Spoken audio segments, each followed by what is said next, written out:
नमस्कार प्रिय विद्यार्थियों।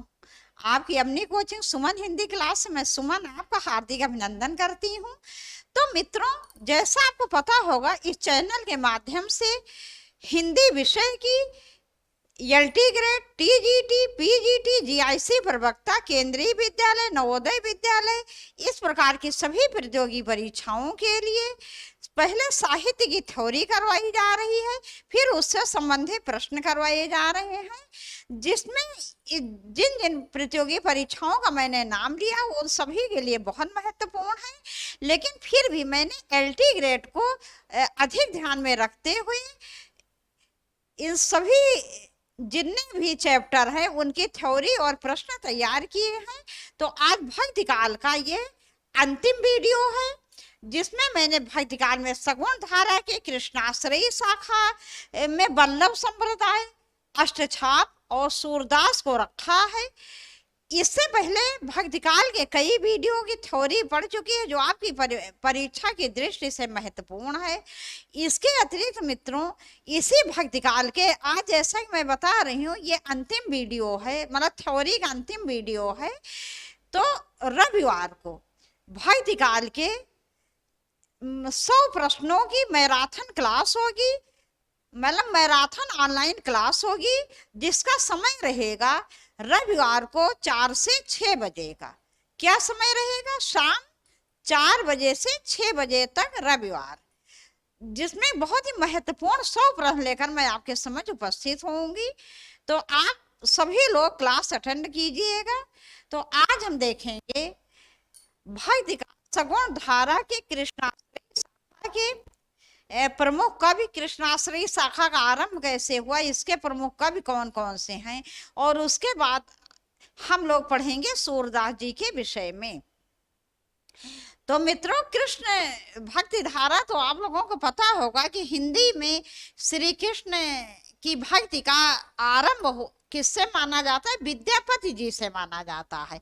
वैसे वो आदिकालीन कवि थे, लेकिन श्री कृष्ण का शुभारंभ उन्हीं से माना जाता है। उसके बाद भक्ति काल में बहुत से कवि श्री कृष्ण धारा के कवि हुए थे, जिनमें कई मुसलमान भी थे, जैसे कि कृष्णदास, सूरदास, मीराबाई, रहीमदास जी, रसखान जी, इसके अतिरिक्त नंददास, कृष्णदास, बहुत से कवि ऐसे हुए हैं जो कृष्ण भक्ति धारा के से संबंधित थे। और कृष्ण भक्ति धारा के अधिकतर जितने भी कवि हुए हैं, सबकी भावना किस प्रकार थी? सबकी भक्ति भावना सख्य भाव की थी, माने मित्रता का भाव था भगवान श्री कृष्ण के प्रति। तो सख्य भाव को सभी ने अपनाया है। और अधिकतर कृष्ण भक्त कवियों की भाषा क्या थी? ब्रज थी। अधिकतर कृष्ण भक्त कवि जितने भी हुए हैं, उनकी सभी की भाषा लगभग लगभग एक आध को छोड़ के बाकी सभी की भाषा क्या थी? ब्रज थी। तो आज हम देखेंगे कृष्ण भक्ति धारा की इसका उदय कहाँ से हुआ, और ये वल्लभ संप्रदाय, ये इसके कवि कौन कौन से हैं, क्या ये वल्लभ संप्रदाय, तथा अष्टछाप के कवि कौन कौन से हैं। अष्टछाप जैसा आपको नाम से ही पता चल रहा होगा, अष्ट माने 8, छाप माने छाप। तो 8 कृष्ण भक्त कवियों का अष्टछाप में वर्णन हुआ है। फिर सूरदास जी जो हैं, इनके विषय में हम लोग पढ़ेंगे। जैसा कि आप लोगों को पता होगा कि सूरदास जी तो हिंदी साहित्य के क्षेत्र में विशेषकर वात्सल्य और श्रृंगार रस के जो सम्राट माने जाते हैं। इसके अतिरिक्त इनके लिए कहा गया सूर सूर तुलसी शशि उडगन केशव दास, अब के कवि खद्दोत सम जह तह करत प्रकाश। माने सूरदास जी को तो हिंदी साहित्य, हिंदी काव्य साहित्य का सूर माना गया है। अब सोच लो मित्रों कि इससे तो यही अर्थ निकलता है कि सूरदास जी के इतना बड़ा महान सर्वश्रेष्ठ कवि कोई दूसरा हुआ ही नहीं। तो देखते हैं सगुण धारा कृष्णाश्रयी शाखा सगुण काव्य धारा को कितने भागों में बांटा गया? 2 भागों में, रामाश्रयी काव्य धारा और कृष्णाश्रयी काव्य धारा। तो रामाश्रयी काव्य धारा के विषय में हम लोग विस्तार से पढ़ चुके हैं। ये सगुण धारा कृष्णाश्रयी शाखा हम लोग पढ़ रहे हैं। तो हिंदी साहित्य में कृष्ण काव्य परंपरा का प्रवर्तन, कृष्ण का सर्वप्रथम उल्लेख ऋग्वेद के 8वें मंडल में मिलता है।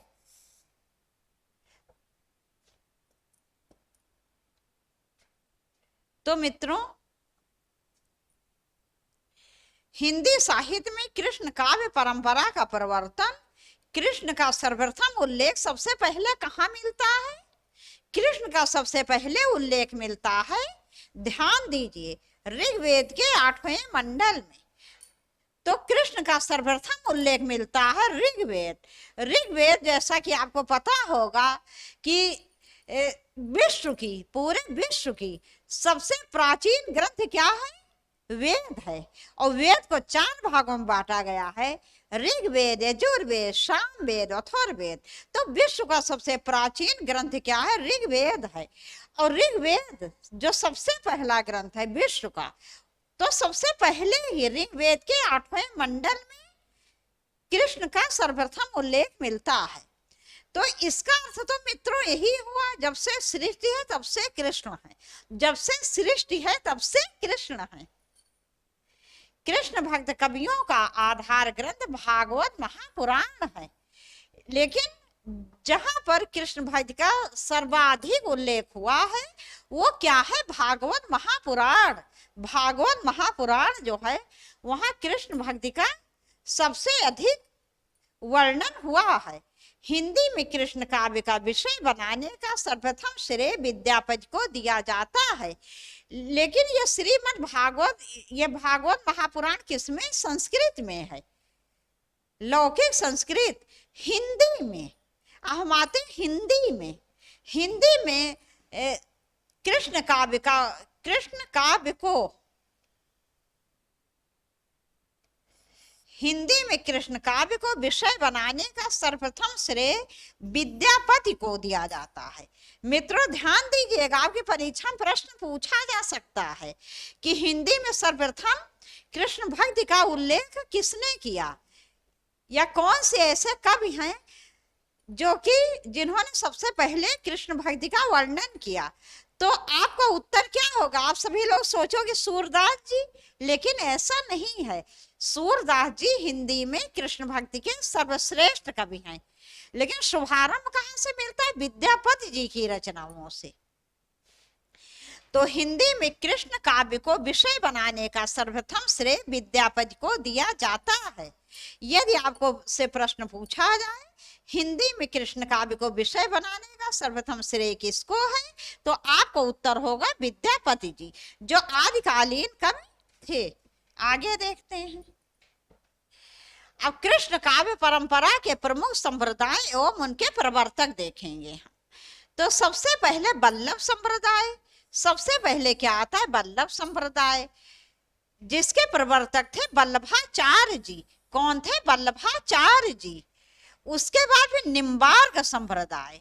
निम्बार्क संप्रदाय जिसके प्रवर्तक थे निम्बार्काचार्य जी। कौन थे? निम्बार्काचार्य जी। फिर राधा वल्लभ संप्रदाय।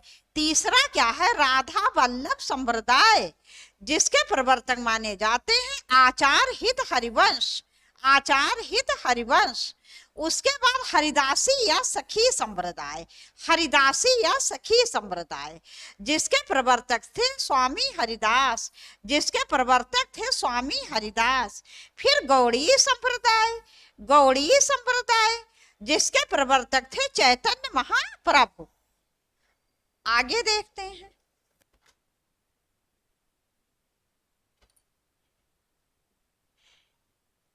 अब वल्लभ संप्रदाय जो कृष्ण भक्ति का सबसे पहला संप्रदाय था, तो वल्लभाचार्य जी इसके प्रवर्तक कौन थे? वल्लभाचार्य जी थे।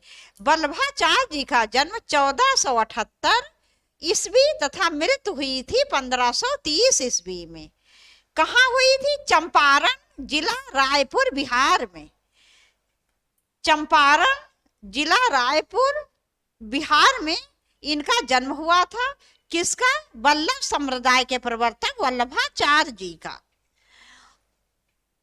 1478 ईस्वी में जन्म और 1530 ईस्वी में इनकी मृत्यु हुई थी। इन्हें पुष्टि मार्गी कहा जाता है। इन्हें पुष्टि मार्गी कहा जाता है। पुष्टि मार्गी कवि वे सारे हैं जो सबसे पहले कृष्ण की भक्ति में लीन हो गए थे, उन्हीं को पुष्टि मार्गी कवि कहा जाता है। वल्लभ संप्रदाय, रुद्र संप्रदाय। वल्लभ संप्रदाय का दूसरा नाम क्या है? रुद्र संप्रदाय। वल्लभ संप्रदाय और रुद्र संप्रदाय एक ही हैं। के प्रवर्तक वल्लभाचार्य जी थे।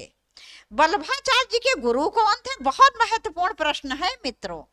गुरु शिष्य संबंध आपके यहाँ बहुत पूछा जाता है, और मैंने पूरा गुरु शिष्य संबंध का वीडियो डाला है, आप लोग अवश्य देखिएगा। एक प्रश्न इससे आता ही आता है। तो वल्लभ संप्रदाय और का दूसरा नाम उपनाम क्या है? रुद्र संप्रदाय। इसके प्रवर्तक वल्लभाचार्य जी थे। वल्लभाचार्य जी के गुरु कौन थे? विष्णु स्वामी जी। विष्णु स्वामी जी जो थे वो वल्लभाचार्य जी के गुरु थे। आगे देखते हैं। वल्लभाचार्य जी की प्रमुख रचनाएं बहुत महत्वपूर्ण है मित्रों, और इसमें भी कुछ महत्वपूर्ण रचनाएं हैं जो आपकी परीक्षा दृष्टि से बहुत महत्वपूर्ण है, उस पर मैं अलग से टिक लगा दूंगी। तो अणुभाष्य पहला क्या है? अणुभाष्य जो कि अधूरा ग्रंथ है। दूसरा सुबोधिनी टीका। तीसरा तत्वदीप निबंध। चौथा श्रृंगार रस मंडल। मंडन नहीं, मंडन होगा, ना होगा ये ना, मंडन मंडन। चौथा श्रृंगार रस मंडन। पांचवा विद्योमंडन, विद्वमंडन। पांचवा विद्वमंडन। छठा पूर्व मीमांसा भाष्य। सातवां श्रीमद् भागवत सूक्ष्म टीका। तो इसमें मित्रों एक ये अणुभाष्य, श्रृंगार रसमंडन और तत्वदीप निबंध, ये तीन बहुत महत्वपूर्ण हैं। मैं ये नहीं कह रही हूँ अन्य महत्वपूर्ण नहीं है, आप लोग पूरा याद करिएगा, लेकिन ये तीन बहुत महत्वपूर्ण हैं। ये बहुत बार प्रतियोगी परीक्षाओं में पूछे गए हैं। अणुभाष्य अधूरा ग्रंथ, तत्वदीप निबंध और श्रृंगार रस मंडन। आगे देखते हैं। अणुभाष्य वल्लभाचार्य का अधूरा ग्रंथ था जिसे उनके पुत्र विट्ठल नाथ ने पूरा किया। इनके पुत्र कौन थे? विट्ठल नाथ जी ने, और इन्हीं विट्ठल नाथ जी ने 1565 ईस्वी में अष्टछाप की स्थापना की थी, और ये सूरदास जी के गुरु थे मित्रों। कौन? वल्लभाचार्य जी। तो अणुभाष्य वल्लभाचार्य जी का अधूरा ग्रंथ था जिसे उनके पुत्र विट्ठलनाथ ने पूरा किया। वल्लभाचार्य का दार्शनिक मत शुद्धाद्वैतवाद था। बहुत इंपॉर्टेंट पॉइंट है मित्रों, ध्यान दो।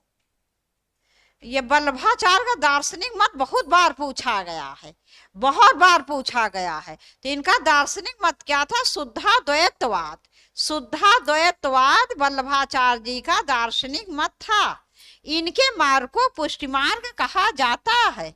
वल्लभाचार्य जी के मार्ग को क्या कहा जाता है? पुष्टि मार्ग। और इनका दार्शनिक मत था शुद्धाद्वैतवाद। आगे देखते हैं। अब वल्लभ संप्रदाय में अष्टयाम की सेवा का उल्लेख है। ये अष्टयाम की सेवा क्या थी, किस प्रकार से क्या क्या होता था, कैसे अष्टयाम में मतलब भगवान श्री कृष्ण की सेवा वगैरह की जो व्यवस्था की गई थी वो 8 प्रकार से कैसे की गई थी, ये हम इस वीडियो में देखते हैं। सबसे पहले क्या है? मंगलाचरण। मंगलाचरण, फिर श्रृंगार माने भगवान का श्रृंगार, तीसरा ग्वाल, फिर चौथा राजयोग, पांचवा उत्थापन, फिर छठा क्या है? भोज। भोज, फिर सातवां भोज या भोग, भोज या भोग भी कह सकते हैं इसको। सातवां संध्या आरती, और फिर अंतिम क्या था? शयन। शयन। तो सबसे पहले मंगलाचरण, फिर श्रृंगार, तीसरा ग्वाल, चौथा राजयोग, पांचवा उत्थापन, छठा भोज या भोग, सातवां संध्या आरती और आठवां शयन। आगे देखते हैं। अब अष्टछाप, अष्टछाप, इस अष्टछाप की स्थापना किसने की थी? वल्लभाचार्य जी के पुत्र विठल नाथ जी ने। कब की थी? 1565 ईस्वी में। जिसमें 8 कृष्ण भक्त कवि थे, जिसमें से ऊपर के 4 वल्लभाचार्य जी के शिष्य थे और नीचे के 4 विठल नाथ जी के शिष्य थे। तो अष्टछाप की स्थापना सन 1565 ईस्वी में गोस्वामी विठल नाथ ने की थी। गोस्वामी विठल नाथ ने की थी। अब देखते हैं वल्लभाचार्य के शिष्य, इसमें 8 कवि थे, जिसमें से ऊपर के 4 किसके थे? वल्लभाचार्य जी के शिष्य थे और नीचे के 4 विठल नाथ जी के शिष्य थे। पहले कौन थे? कुंभन दास। कुंभन दास आया दोबारा, इसको मैं काट दे रही हूँ, गलती से दूसरी बार कुंभन दास लिखा है। दूसरे नंबर क्या होगा? सूरदास। सूरदास, सूरदास।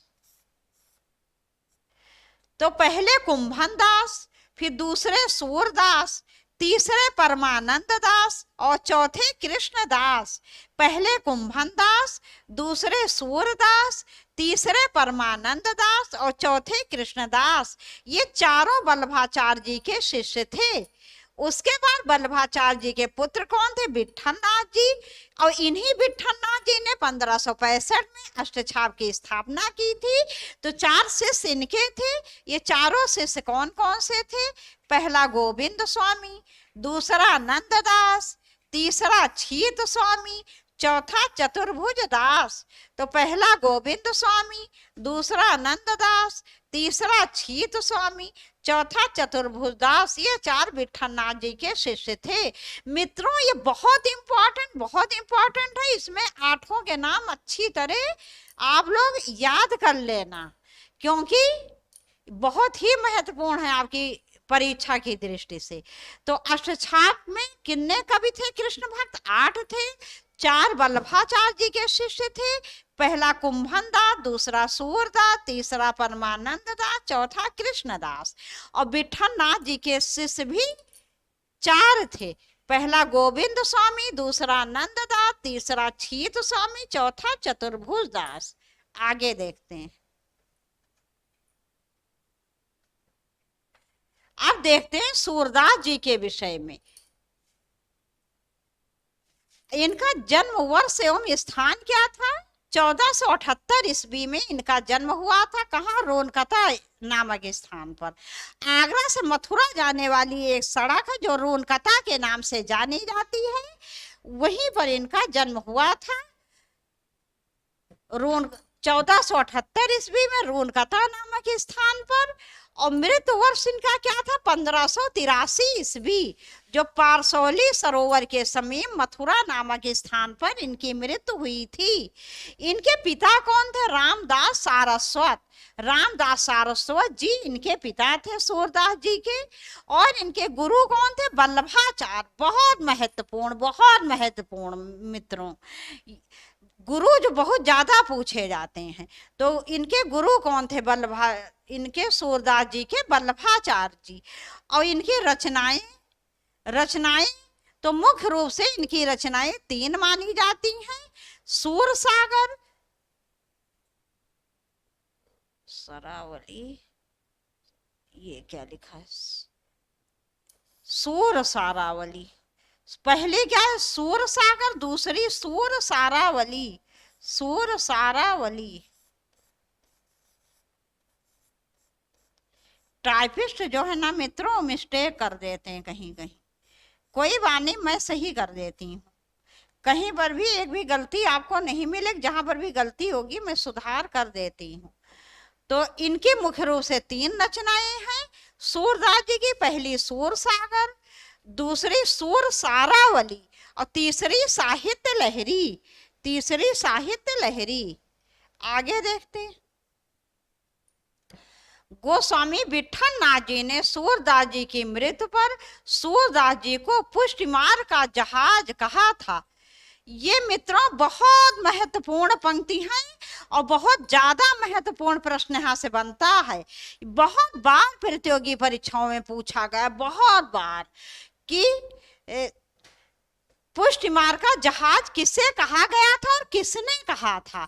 तो पुष्टि मार्ग का जहाज सूरदास जी को कहा गया था। कब कहा गया? इनकी मृत्यु के उपरांत। और किसने कहा था? विट्ठलनाथ जी ने। किसने कहा था? विट्ठलनाथ जी ने। तो सूरदास जी को पुष्टि मार्ग का जहाज कहा था कि और इसके ऊपर क्या कथन, कौन सी पंक्तियां कही थी, किसने कही थी? विट्ठलनाथ जी ने। पुष्टि मार्ग जो जहाज जात है, सूरदास जी को पुष्टि, ये क्या हो गया यहाँ? बस मित्रों थोड़ी देर रुक जाइए, वहां से हुआ है कुछ गड़बड़।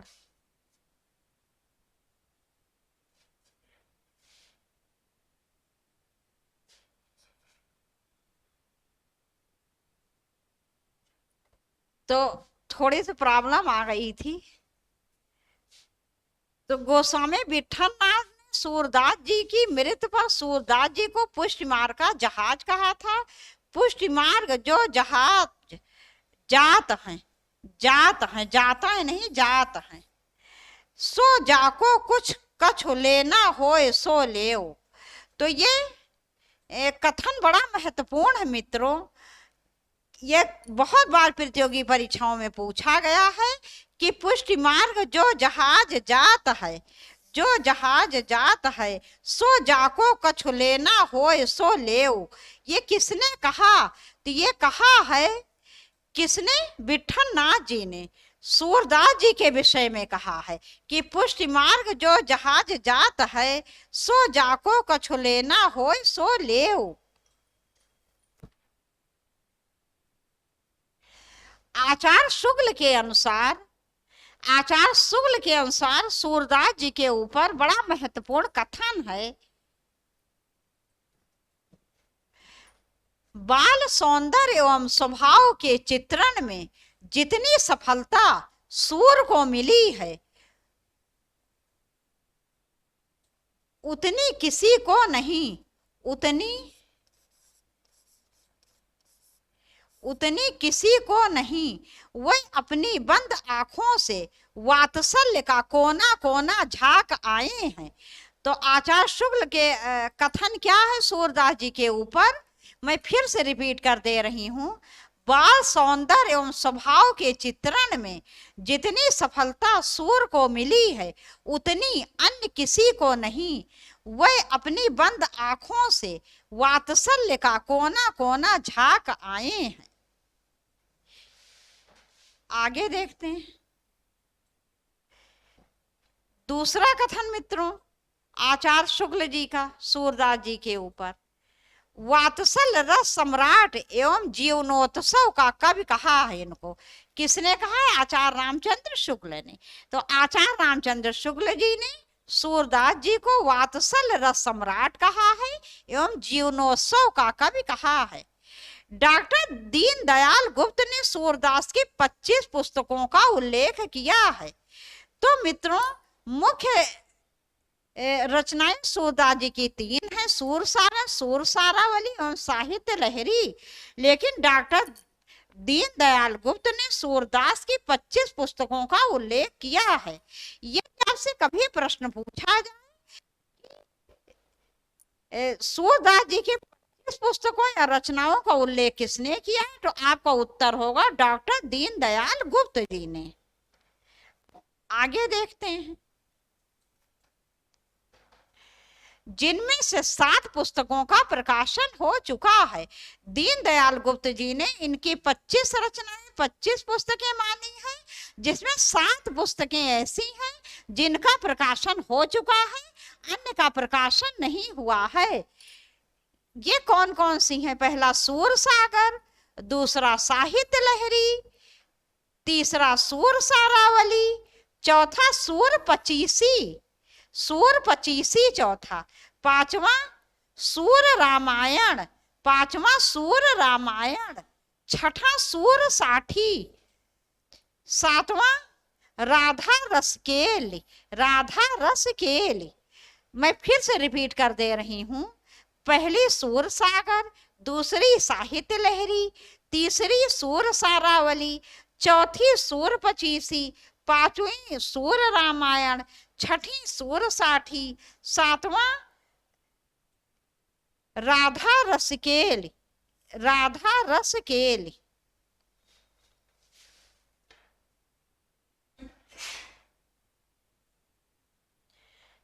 अब मित्रों यहीं पर ये वीडियो समाप्त कर रहे हैं। आज भक्ति काल के मैंने सभी महत्वपूर्ण, जितनी भी आपकी परीक्षा के लिए जो कुछ भी महत्वपूर्ण है, आज पूरी भक्ति काल की थ्योरी समाप्त हो चुकी है।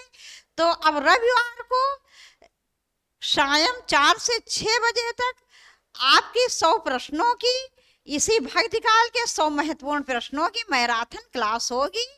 तो तब तक के लिए मित्रों नमस्कार।